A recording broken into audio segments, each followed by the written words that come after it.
पाकिस्तान में जब भी जर्नलिस्ट पे अटैक होता है तो अटैकर्स का सुराग ही नहीं मिलता। हयातुल्लाह से शुरू कर लीजिए, सलीम शहजाद देख लीजिए, वली बाबर देख लीजिए। इसकी जो इन्वेस्टिगेशन है उसमें वो लोग शामिल करें जो अपराइट है, जिन पे कौम को एतमाद है। अरशद शरीफ की लाश के ऊपर हुकूमत, अपोजिशन और इस्टेब्लिशमेंट किसी को सियासत नहीं करनी चाहिए। से बात करने की कोशिश करते हैं, क्या इस केस की गुत्थियां सुलझती हुई नज़र आती हैं उनको, क्योंकि हमने देखा कि जिस कदर वो बड़े साफ़ी हैं और जिस अरसे से जिस कदर एक्सपीरियंस है उनका, वो शायद इस तरह के पहले भी सिचुएशन से गुजरे हों, इस तरह के केसेस उन्होंने देखे हों। सर कैसे हैं आप? ठीक है, मैं ठीक हूँ, आपका शुक्रिया। सर मुझे ये बताइएगा, हामिद मीर साहब का भी केस आपके सामने है, असद तूर साहब का भी केस, और भी कुछ केसेस हैं इससे बड़े भी, और इसके अलावा अगर इंटरनेशनल साफ़ी देखें तो उनके भी हमारे साथ डैनियल पर्ल जैसे केसेस भी हैं। आप क्या समझते हैं, गुत्थियाँ सुलझ जाएंगी ये?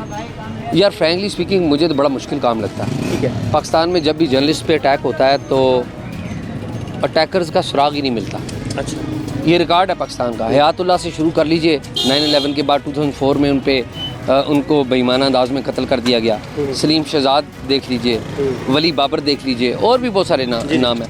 इवन जो डैनियल पर्ल का आपने जिक्र किया, उसकी इन्वेस्टिगेशन हुई है, सज़ा किसी को नहीं हुई। तो मेरा नहीं है ख्याल कि ये तो पाकिस्तान में मुमकिन नहीं हो पा रहा। कीनिया जैसे मुल्क में वहाँ पर जाकर और ज़्यादा मुश्किल, ये और ज़्यादा मुश्किल हो गया, ये और ज़्यादा मुश्किल हो। लेकिन मैं ये समझता हूँ कि आपका और मेरा काम है कि हम हुकूमत को प्रेशराइज़ करें, बाकी लोगों को प्रेशराइज़ करें कि इसकी जो इन्वेस्टिगेशन है उसमें वो लोग शामिल करें जो अपराइट है, जिन पे कौम को एतमाद है।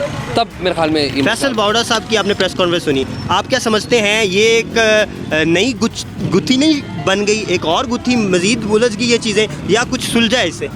मेरा नहीं ख्याल कि फैसल वाडा की प्रेस कॉन्फ्रेंस में कुछ चीज़ें रिजॉल्व हुई हैं। मेरे ख्याल में कन्फ्यूजन और ज़्यादा प्रिवेल की है, और फैसल वाडा साहब को उनकी अपनी पार्टी ने डिसओन कर दिया। ठीक है, ठीक है, तो मेरे ख्याल में वो क्लैरिटी आ गई है कि जो कुछ वो कह रहे हैं वो पीटीआई का मौक़िफ़ सर सिर्फ आखिरी सवाल, और वो ये है कि सियासी पॉइंट स्कोरिंग हो रही है, हमने देखी। राना सनाउल्लाह साहब का बयान भी आपने कहा, इमरान खान साहब भी जो हैं वो कोशिश कर रहे हैं कि वो कह रहे हैं कि नई जहद मिली है उनको इनके कत्ल से। आप क्या समझते हैं, सियासी पॉइंट स्कोरिंग होनी चाहिए या इसको इससे बालातर होकर एक बड़े प्रोस्पेक्टिव से देखना चाहिए सारे सिनेरियो? अरशद शरीफ की लाश के ऊपर हुकूमत, अपोजिशन और इस्टेब्लिशमेंट किसी को सियासत नहीं करनी चाहिए। असल कातिल ढूंढने के लिए सबको रोल प्ले करना चाहिए, और किसी के हाथ अगर रंगे हुए हैं तो उसको पकड़ना चाहिए, और जिसके हाथ नहीं है उसको सामने आना चाहिए।